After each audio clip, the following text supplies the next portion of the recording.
All of us reach a point in time where we are depleted and need to somehow find a way to reignite the fire within.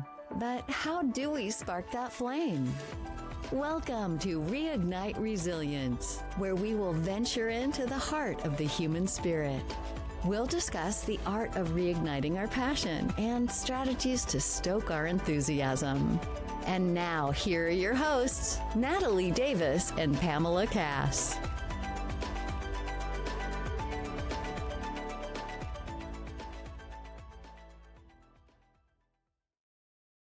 What do they say? Things are slower in the summer.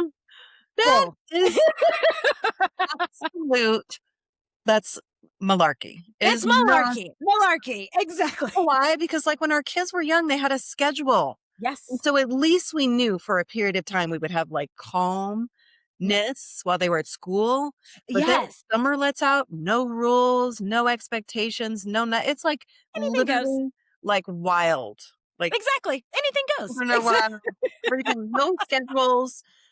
And I'm a Virgo. You're a Virgo. We like schedules. I used to have anxiety every summer. I think I have like just sideline anxiety for all of my friends that still have kids that are in school because they're like, oh, the kids are out. And I'm like, oh my gosh, what are y'all going to do? It's almost like a trigger response. Like, oh my God, what are you going to do all summer?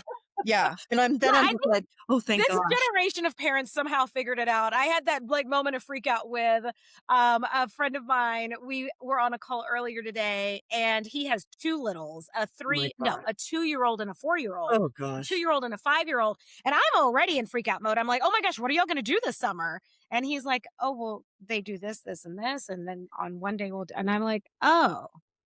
Okay. We didn't have this, and this when our kids were little. There was no this, and this. That's why. Exactly. Like, go outside and play. Yes. Come back when it's dark.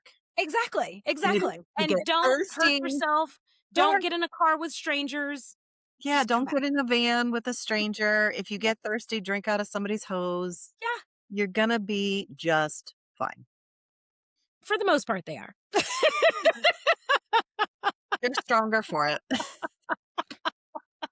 They are definitely stronger for it. Oh my God. Oh my gosh. Well, welcome back to the show, everybody. Yeah, like what was this? Y'all just like came in hot, didn't even say, welcome back to Reignite Resilience. Nothing. We just went in all because we were talking as the countdown was happening and we weren't going to interrupt our conversation. We're not going to stop that. No. I think, and here's the thing, like it's just one of those days, weeks, seasons right now. So Pam and I were just talking about the fact like we're going to record this pod and then we're going to hop off and then we've got another planning meeting that we're going to hop back on. And I was like, well, hop on, record, hop off, hop back on. Yep. And then she goes and turn yourself around and that's all about. And then I start singing. That's what it's all about. You put your right foot in, you put your right foot in. And here we are. Listen, if y'all aren't experiencing it, good for you. Live vicariously through us. Yes. That's where we are. Yeah. And you're probably going to need a nap after. Exactly. A good afternoon power nap never hurt anyone. Never hurt anybody. I am an encourager. Today we don't have a guest, and there is a special reason why. We are so excited. We've talked about this. I think we've queued it up. We've led up to it. We've alluded to it. We've done everything to let you all know that we are releasing the second book in the Red Journal series, and it is officially available on Amazon. Meaningful Success: How Clarity and Alignment Actually Drives Real Achievement. And so we're super excited. The book is out. It's on Amazon. By the time this episode airs, it will be available on Amazon in paperback and ebook, so you can get your copy. But yeah, ta-da! Here it is. Oh, wait, I think there's like new sound effects. I could probably use a sound effect. But anyways, it's here. Oh, okay, awesome. Well, we're going to have to definitely do some sound effects at some point. Exactly. We'll figure that out. We'll figure that out. So let's dive into it because I want you to share what was the inspiration and what was the process you went through to start to write the book and then complete it? Because I know we have a lot of listeners that are probably like, gosh, I really would like to write a book. I've got a book in me.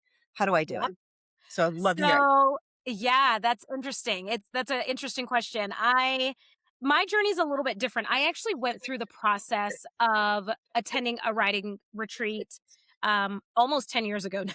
Almost 10 years ago now. It's like Yeah. the magic number. Everything is always like, it was Right. actually 9 years ago, which would be perfect because Yeah. that's the number of completion. So Yeah. 9 years ago, I went through a writer's retreat and I wrote a manuscript, and it was the hardest.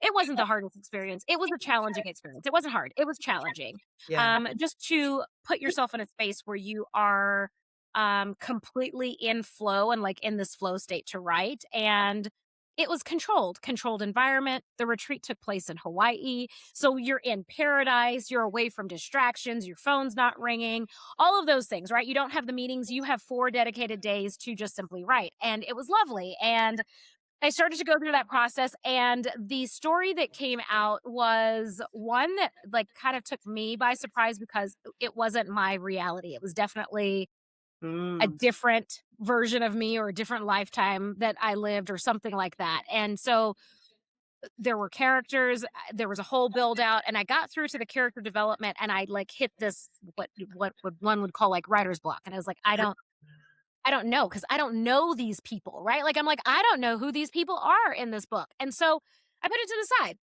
And then when we went down the process with the podcast to say, okay, let's start this book series. And in my mind, when I said yes, it was, we're writing these practical application, like the book that talks about overcoming adversity.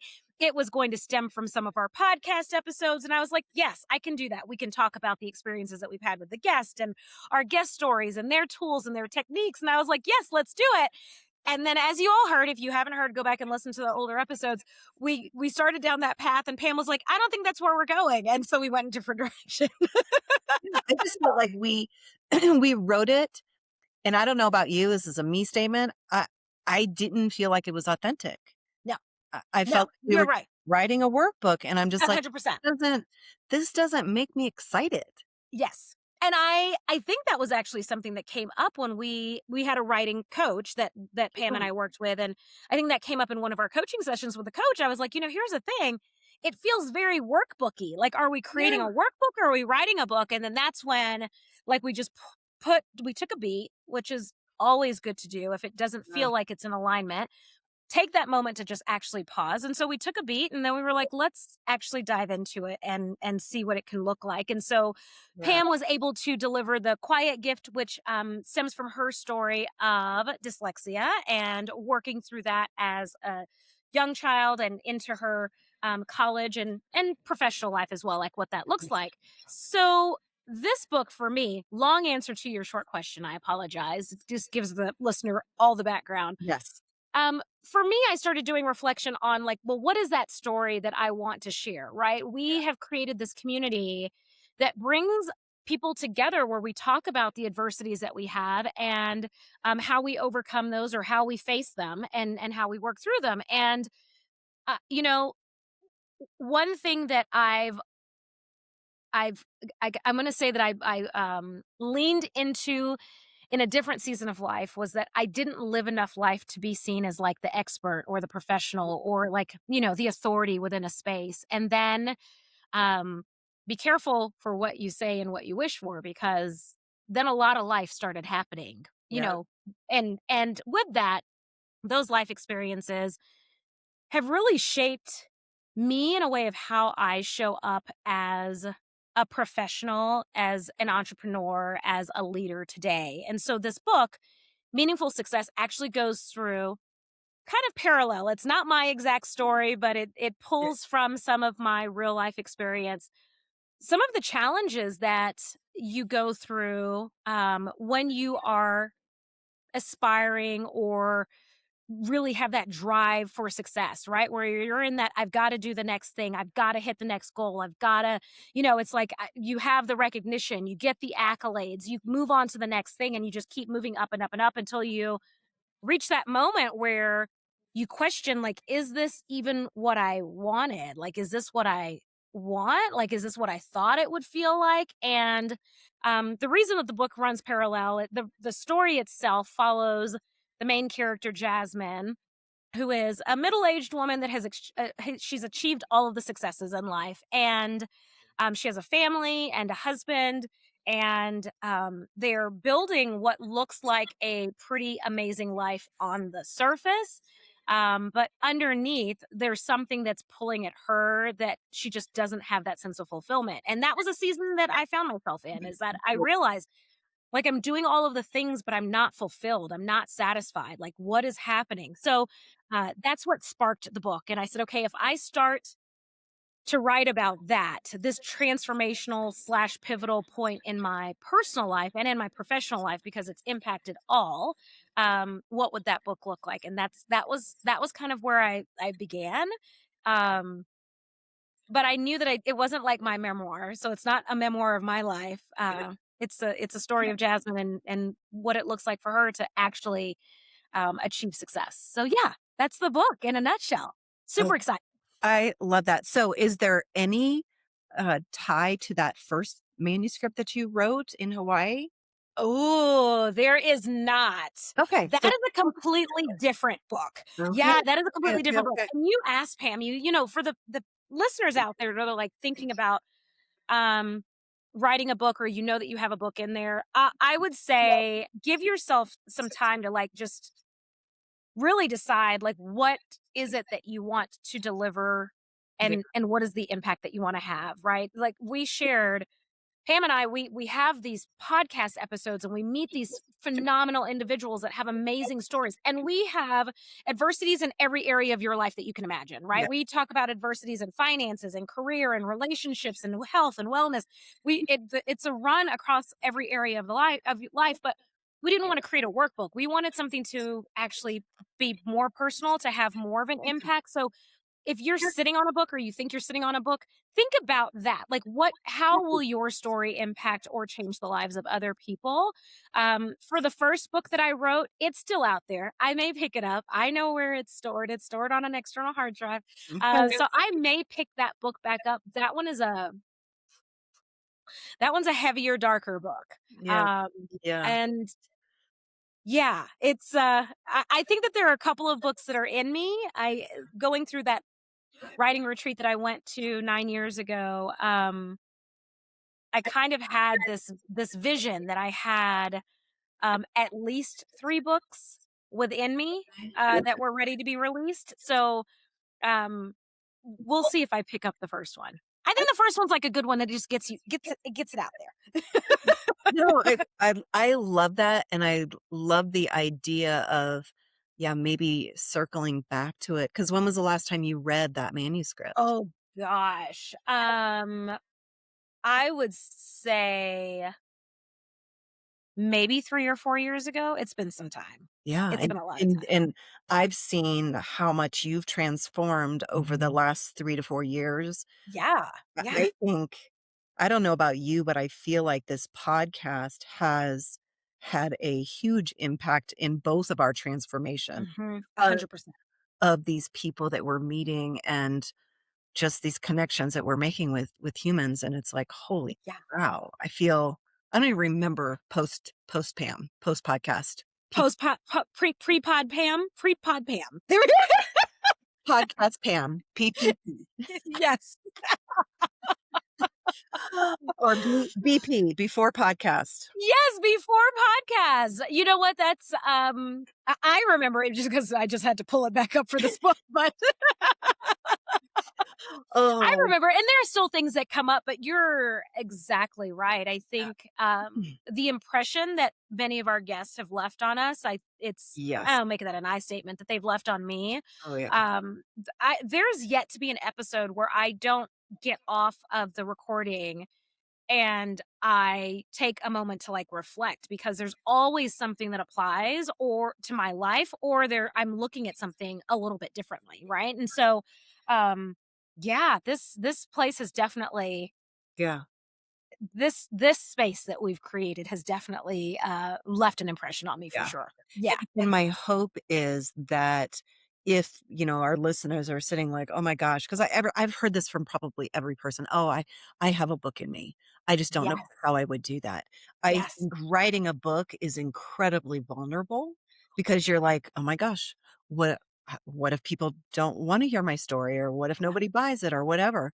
To me, it's less about who buys the book and more about me just letting it out of here and on Yes. to a space where it's leaving a message for Yeah. whoever chooses to read it.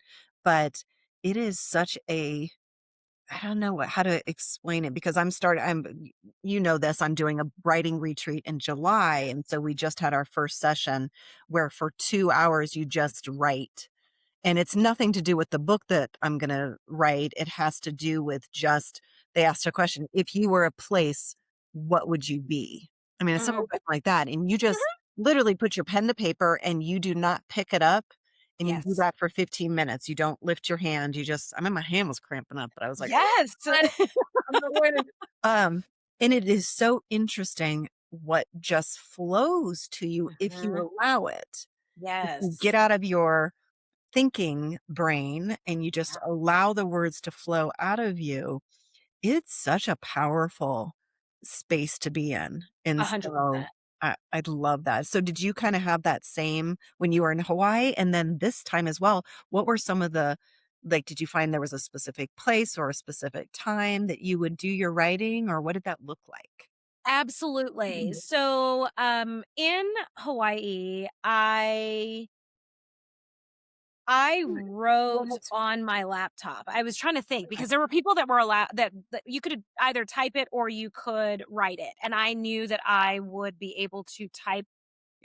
Yeah. I was very competitive in high school, so when I took typing class, the girl that sat next to me, we always had our own competitions outside of what the teacher wanted us to do. So typing is something that is easier Yeah. for me to do. There's a little fun random fact if you wanted to know. Anyways, I knew that typing it would be easier for me, like just to keep up with the flow that was coming out. And so I did the same thing. I just went directly to a Word document, right? Like open up the Word document, let's just start Yeah. going. I It's easier for me now because my children are adults and I have the space. It's not like I don't have the space that I can like create the environment for me to be to start to like kind of outline where I want to go and what it's going to look like. I think the hardest part of putting this book together was actually going through and figuring out what parts of the story I wanted to Mhm. put in or what parts of my own personal story I wanted to weave through Yeah. and then how that all fits together with Jasmine's actual story because it's not me, it's Jasmine's story. So there are like parts of my experience in this life that are in the book. Mhm. And then there are also like it's the storyline of this completely other different person. And so like that is hard. That is hard. I'm just gonna say it. That is a hard thing. And so I think that was the most challenging piece for me. And then I think building out the other characters, right? So Jasmine is married. Her husband John, he's in the story. They have she has 3 kids, they have 2 together. That's built into the story. And so, what I really enjoy, or what I enjoyed and what I wanted to make sure that I brought into the book was the other perspectives for the people in Jasmine's life. And Mm. I think as high achievers, we're so driven by the success or the win or whatever it is that the goal, whatever it is that we're working on, that oftentimes we don't have an opportunity to put ourselves and have that empathy, like put ourselves in the shoes of the other person. And so the book absolutely ties in the perspective and the impact of Jasmine's decisions on the other members of her family Mhm. and how that's influenced the other people in her lives other people's lives in her life. And so I think that was kind of the thing was like, okay, create this space and then making sure that I didn't just capture like the one-sided view of it, but also looking at like other people's perspectives. So that's why it was hard because Yeah. I had to take myself out of being the Jasmine of the book Yeah. and saying, okay, if I'm the child of this person, how does this actually feel? Yeah. And it actually this and again, it's all perfect timing. My youngest daughter just graduated from undergrad and we chat all the time and we were having a conversation recently about something that I did when she was a kid and I was like, "Oh, I did that all the time." And she was like, "You did?"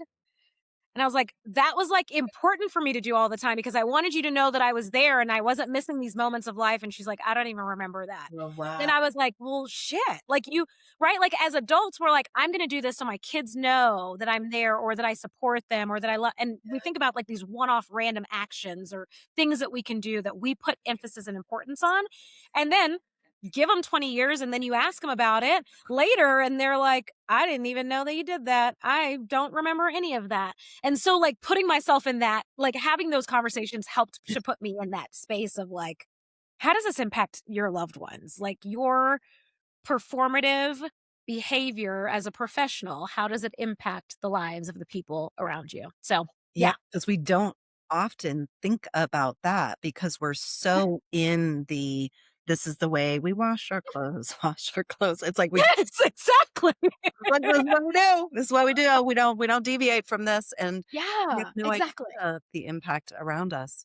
Exactly. Wow. Yeah. Wow. So what for you, because I found this when I was writing my book, what was the lesson you learned about yourself when you wrote this book? Mm. Hmm. Um, well, you can see them all in the book because Okay. you all know I'm very linear. So Yeah. as I was writing it and I started to discover these things, I identified them as principles. So there are 5 key principles in the book and 1 bonus principle. And it all comes back to actually my core value right now. With some recent life changes, I did my core value assessment, about 2 or 3 years ago. Again, because life Yep. happened, and freedom is my strongest and most important core value. And so throughout the book, it was kind of this constant search for or journey or Yep. kind of yearning for this freedom and not really knowing what it looks like, not knowing how to get there. So, as Jasmine is going through the different seasons of life and faced with making different decisions, there are principles that pop up. And these are the same principles that I uncovered for myself in writing the book. And so, um, the biggest principle, which I think is key, and it's actually the foundational piece for the entire book, and I think for everything that carries out through her entire story, is making sure that you value yourself first. And so that was something that I didn't do for many, many years, and I think that is probably the key turning point.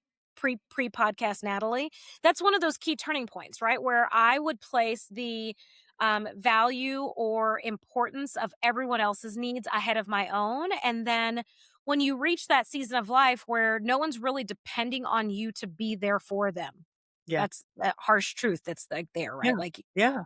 you have this goal of like raising phenomenal humans and they're independent and they're fine and that's great, but then also you have independent humans that don't really quote unquote need you, and my girls are that, right? Like they don't need me for anything, they are Yeah. fully self-sufficient. And Yeah. so because I place so much value on being mom to them and making sure that they had everything that they needed and wanted and were set up for success in life, I lack the time, space, and energy in looking at what I needed. And so valuing yourself Mm, first is the key and first principle within the book. And then you'll see that there are 6 other principles as well. But yeah. I uncovered that for myself, and that was huge. Yeah. And it's hard. You know, I've alluded to that in the many past episodes of the podcast where you ask me like what I want, and I jokingly and sometimes flippantly just say, I don't know what I want. Let's move on to the next thing. Now I am crystal clear. Like I know what I want Yeah. because I've given myself that time to actually be with myself and to um kind of get centered in knowing what I want. How I'm going to get there is irrelevant to me. Yeah. Honoring who I am and what I want, and not like losing what that feels like, what it smells like, what it tastes like, all of those things is Mhm. the key piece. And so Love that. the string or the thread that ties both the quiet gift and meaningful success together is the journaling process, right? And so we had Emily in the first book that had the journal that she found and she was able to utilize. Jasmine also has a journal that she uses, one that sat untouched for many, many years, and she discovered it again, and that helped her along this entire journey as she's finding value in herself. Wow. I Yeah. love the honoring yourself first. Mhm. I had a coaching call with Amara this past week because I am newly discovered that I'm a 9. When you and I Yes. were with Rachel Jane, she's like, Yes. "Oh, you're a 9." I'm like, "No, I'm not." And she, "Yeah, you are." And You are. Welcome. come to terms with it. You're not talking about if you don't know what a 9 is, it's a Enneagram. Yeah. There's 9 different personality basically types. And so I am a 9. And she asked, and so now Amara knows that. She was able to kind of coach me through like, what does that look like? And one of the things is she goes, "What is your why?" And she goes, and I don't mean the why as in this is your purpose in life and you're supposed to do Mhm. blah, blah, blah. It's Yeah. what is your why? Meaning, Yeah. what is the thing that fuels you? Like, Yeah. deep down in your core that when you do that, it fills your energy, it fills your soul, it fills just everything.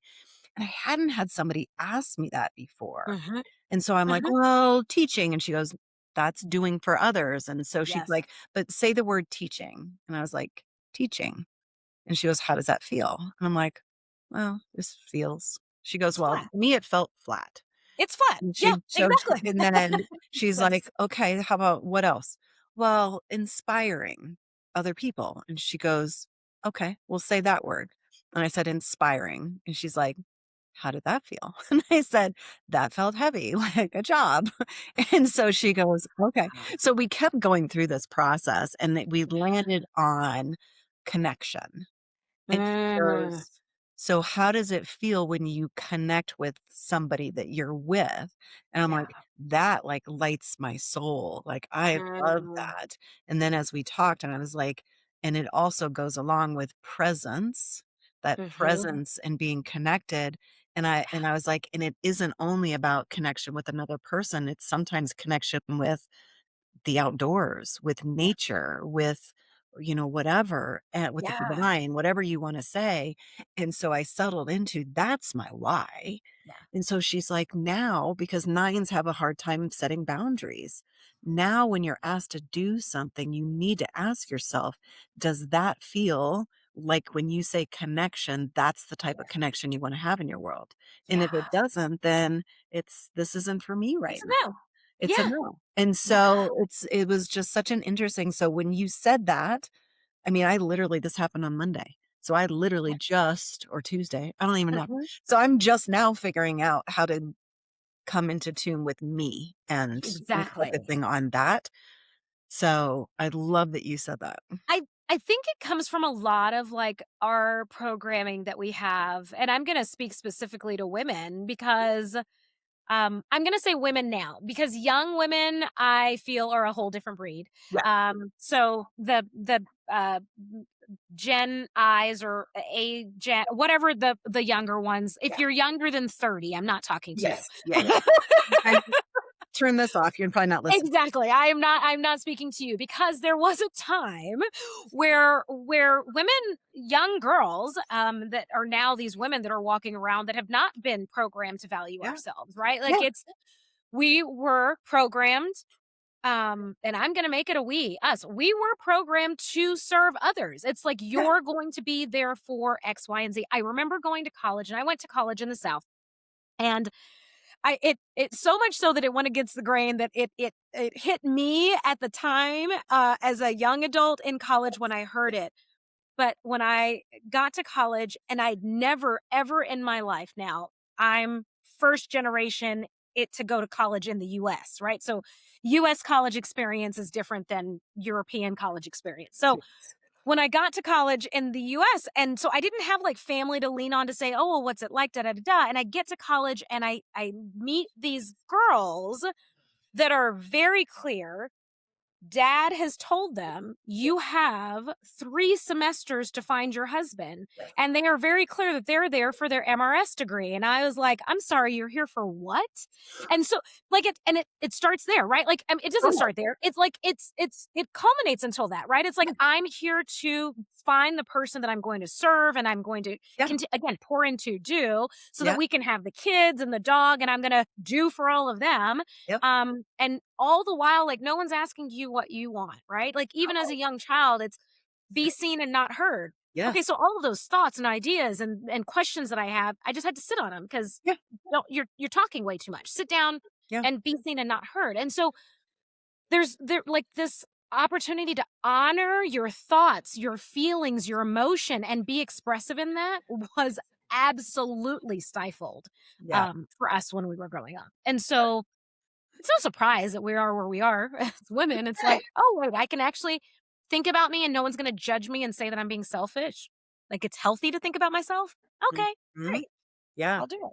Yeah. It's a lot of Yes. unwinding of Yes. programming that has been done since we were little. And no fault of our parents. Yeah. This is just society. It's Yeah. what it was. It's what it was. Yeah. And we just No, I totally blamed my parents for a long time. And well, of then course we again, always that came. do. I mean, we had to blame somebody for goodness I sake. did. I totally blamed my parents. And and this is a victim mindset, right? Like this is how Oh, quickly victim mindset and victimhood can fall into you can fall into the tracks of it or traps of it. Because I would always say, oh, well, in my household or my parents were this or my parents. And then I start to talk to other people that are within the same age range as me. oh yeah. And I hear that their childhood and upbringing was the same. And I'm like, oh, this was generational. This was This just was society. This generational. was not my Yeah. house. Because I mean, it was done to them and it was done to Yes. their parents. And I mean, Yeah. so on and so forth. It's just been this Yeah. trickle down. And I think that there's just been this new awakening of Yes. women in the last, I would say maybe 10 years. I would say Yeah. that's been 10 years for me since my divorce. And it's completely, it's just throwing everything out the window It is. that was. And now Yeah. it's not anymore. And Yeah. we get to make the rules. Exactly. Exactly. Yeah. And it's pretty Yeah. yeah.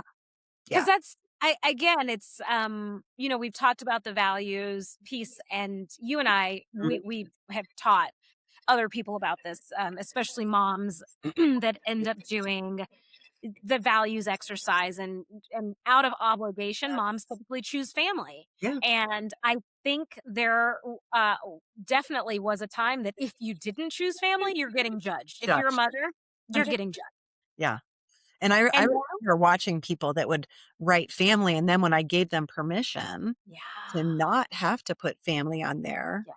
because what if what if health was one of your values? How can you even be there for your family if you don't have your health? Mhm. Wouldn't that be more important? And they're like, oh, 100%. I guess I didn't think about that. And it's like, yeah, Exactly.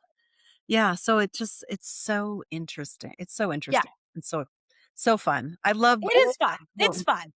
it is Yeah. I amazing. think I'm okay with the untangling and peeling back of the onion layers or whatever metaphor you want to stick in there. I don't care. Yeah. It's fine. Like I don't I think it's all part of the journey and I am grateful that I have reached a point in my life where I can face it and not feel the judgment, Yeah. right? And I can just simply unravel it as I see fit at my own pace to get me to wherever I want to go. Yeah. Which again, I think this is what these 6 principles really pinpoint or put a spotlight on for us as we're reading it. So yeah, I'm And excited. yeah, and I think it's gonna resonate with so many people, men, women, Yes, adults. It's gonna resonate because there's such powerful principles that yes, they really work for anybody. So they I'm do. so excited.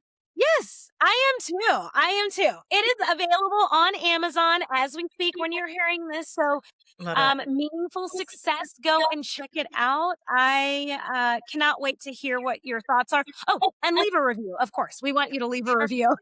Then are you thinking of making it an audiobook? You know what? Here's the thing. I just got through this milestone. I haven't thought that far yet. Right. I was just wondering because there are those listeners out there that love the Audible for That when they're love an audiobook. You know what? And I am listening to Joe Dispenza's the Becoming Supernatural. I am grateful for audiobook for that. Like that. Yeah. I am Dr. Joe Dispenza, the amount of research that you did to provide these books to us, thank you. But also my brain doesn't operate like that. So audiobook is helpful. You know what? I will do it. I will look into it. It's going to, that'll be the next phase. I think right Yeah. now it was just a matter of, well, I guess I didn't even talk about the other pieces, like creating the space to write the book. That's one thing. Yeah. Going through the editing process. That's always like, That's it fun. hurts. That's fun. It hurts. Finding- You get it back and you're like, oh, really? Exactly. Because here's the thing. There are a lot of things that make sense in my brain that did not make sense on paper. And so to have someone point that out, I'm like, well, shit. Not like that. Why don't you know what I'm thinking? Like, that's Yeah, exactly, I was come on. thinking Can't you, that. I just didn't say it. sit And there, I get into my brain and know what I meant by that. That's so exactly.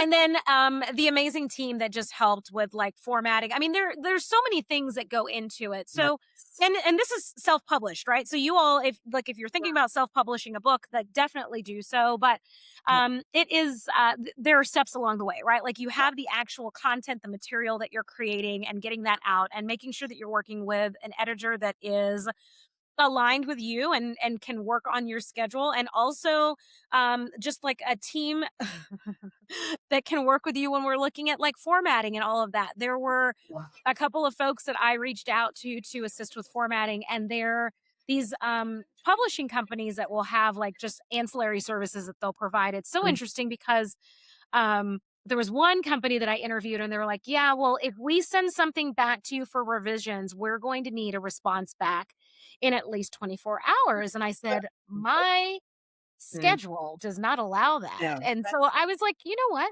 No need for my feathers to be flustered. You're not the right person for me. Yeah. I'll work with someone else. Not today, Junior, but thank you. Oh, Yeah, wow. exactly. I'm on a plane for 6 of 24 hours. Like, how am I going to get back to you? No way. Well, and even then, I mean, the creative process of writing, I was like, if you have, depending on the revisions that they want you to make, it's like you may not be able to do that in such a way that it's honoring the book. So it's like, Exactly. that sounds terrible. It Doesn't sound like they want business. No, exactly. And listen, I love your business model. If that works for you, great.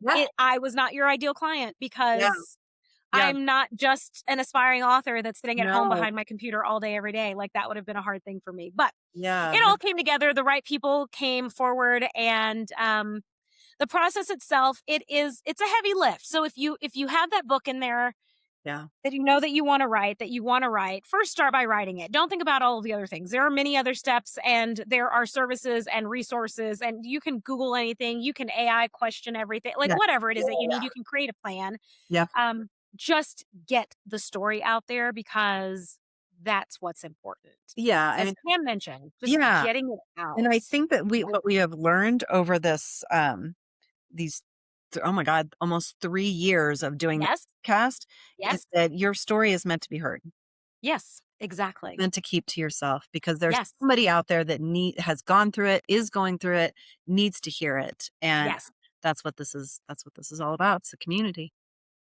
Also, we are starting year 4, not almost 3 Oh years. my God. What? Oh my God. I'm just going to let you know that right now. When you get to a certain age, you'll stop tracking. Yeah, you were like, in almost 3 years, I was like, oh, we will surpass 3. Yes. So we're almost at 5 years. Okay, I think that's something's supposed to happen at 5 years, I believe. We'll cross that bridge when we get there. We'll figure that piece out. I think something huge is supposed to happen. I think trumpets and whatever. There's going to be. Oh, that's right. Trumpet. That's I was going to say. Okay, hold on. That was what was it? It was, oh, well, we don't need that. No, we don't need any of that. Oh, here we go. Go to Amazon.com, secure the Meaningful Success book. And there we go. That was me attempting to put it on there. Was I supposed to hear something? Nothing happened. That was nothing. And there was nothing happened. Nothing. Okay. Well, never. Nothing. Okay. That's okay. This is what it's live technical difficulties, you guys. This is what it sounds like. I Anywho. love it. Okay. So now we've talked about the book. Everybody's going to go get the ebook, and then next week it's going to, by the time this comes out, everything's going to be available. So Yes. get your book, read the book, leave a review, and then second book. I don't know that it'll come out at the end of the year, but the third book, book 3. book 3, and then you are going to pull out the first manuscript, and maybe that's going to be a 2027 thing. That's such a huge commitment. It's not commitment. It's just a maybe. It's a maybe. No. I'll pull it out. Pull it out. That's all you have to do. You don't have to do anything. Just pull it out. Like revisit it and just say, does it speak to you? It may not. You're a totally different person than you were back then when you wrote it. Who knows? I can still remember the characters from that book, and I can remember specific scenes that I wrote out in that book, and I can still remember that sitting here right now. I can definitely pull it out. Okay. Yeah. We'll pull it out, and who knows? That's what I'm saying. Like that's a big commitment. We'll see. I'll pull it out. We'll see what happens. It's only pulling it out. You don't even have to read it. Just pull it out. You say, okay, I got it, and maybe have somebody else read it. And just that's the worst. Absolutely not. I am not writing a book for anyone else to read, people. We're not writing it for anyone else to read. No, that's so funny you say that. That's so my partner was reading the book last week. Anyways, one of these days, or the original. This one, okay, the meaningful success. Okay. And when I called him, I was like, "Oh, well, what are you doing?" He goes, "Oh, I'm just reading your book." I said, "I gotta go now. I just broke out." Don't tell me anything. I don't want to hear it. I know, it's like I don't want to know. I don't want to know. Just don't say anything. Like you just process it and keep your thoughts to yourself. Don't give me any feedback. It's good. Just good. But just so the answer is no to that. No to that. Okay. Yeah. All right. Well, we'll see though. Something will happen. I enjoyed the process. All in all, it was good. I'm glad that it's complete. But I'm also a September Virgo, so I like that sense of satisfaction with completion. So I have that, and we'll see. I mean, I still have to get the audiobook figured out. I'm not recording the audiobook, just so we already have our audiobook person. I'm not doing that. She could probably do it for us as well, and same voice for the books. And exactly. All right. So now we have a big event coming up end of June that we need to let our listeners know about, because we've got a few of our past guests that are actually, or is it all of our past guests?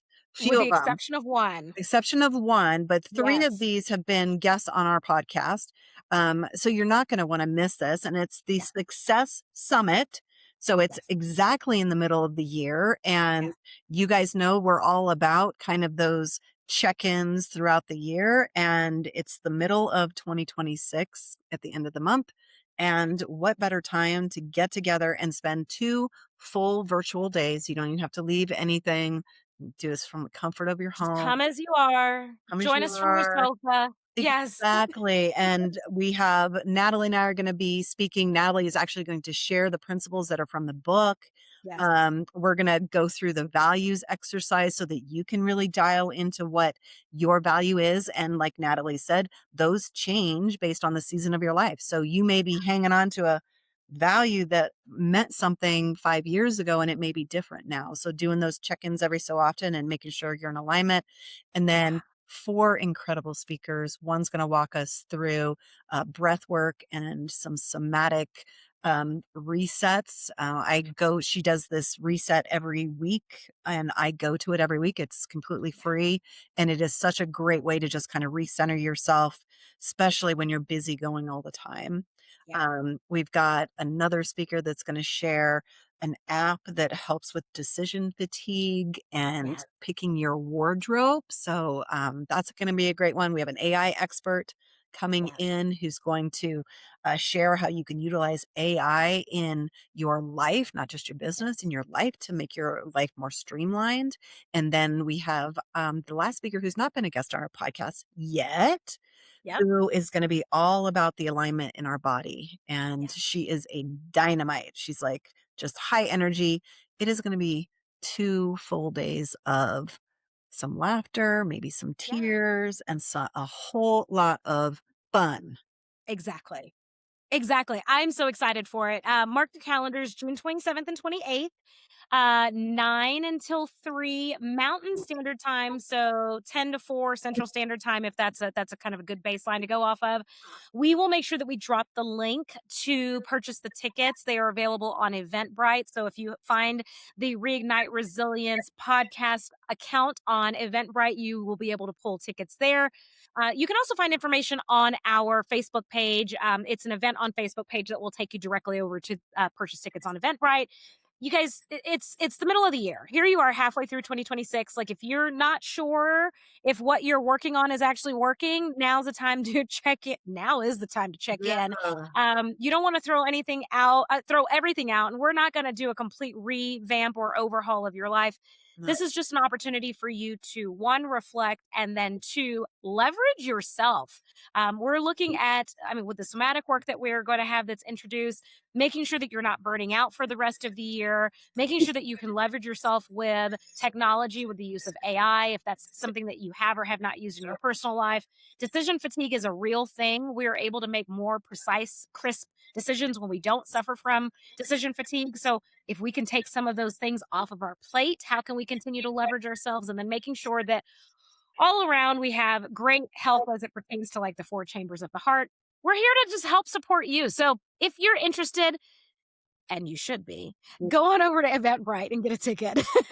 You should be. And it'll be fun. We always have fun. Yeah. So I think it's going to be an amazing time. Yeah. I'm excited. All right. Well, a lot of amazing things happening here in the world of Reignite Resilience. I think our next episode, we have a guest that's joining us, so that's going to be exciting. And back to our regular scheduled programming. And we would love to see you join us for our Zoom event, our mid-year success summit, that is taking place on the 26th and 27th. And if you found this episode to be helpful and beneficial, and you think that there's someone else that would enjoy it, feel free to share it. And if you have not subscribed, what are you waiting for? Thinking. Go ahead and subscribe. It's so good. It is so good. All right. Until next time, we'll see y'all soon. Bye, everybody.